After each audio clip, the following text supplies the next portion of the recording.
প্রচণ্ড ঠান্ডার মধ্যে সবাই মিলে যখন একসাথে হয়ে পিঠা বানানো হয় তখন কিন্তু একটা মজার ব্যাপার লাগে। হঠাৎ করে মনে হচ্ছে ঠান্ডা পড়া অনেক বেশি শুরু হয়ে গিয়েছে। ঠান্ডার মধ্যে কিন্তু পিঠাপুলি খেতে সব থেকে বেশি ভালো লাগে। আমার বাবা তো অনেক ভালো দুধপুলি বা কুলসি পিঠার মুখ বাড়তে পারে, আমরা তো খুব একটা ভালো পারি না।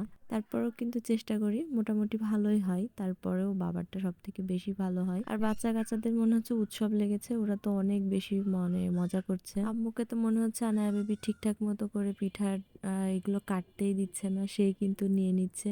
আর এগুলোই কিন্তু একটা মজা। আমরাও যখন ছোটবেলায় নানিদের বাড়িতে যেতাম আমরাও কিন্তু অনেক বেশি মজা করতাম।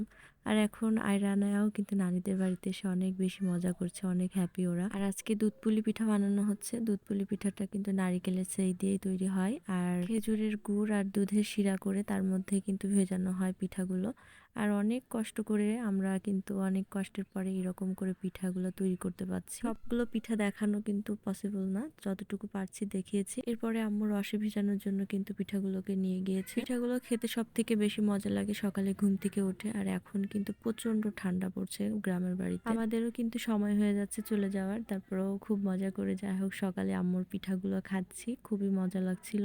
দুধ পুলি পিঠা খেতে অপছন্দ করে এমন মানুষ কিন্তু খুব কমই আছে, আমার অনেক বেশি ফেভারিট। তো আজকের মতো বিদায়, সবাই ভালো থাকবেন, আল্লাহ হাফেজ।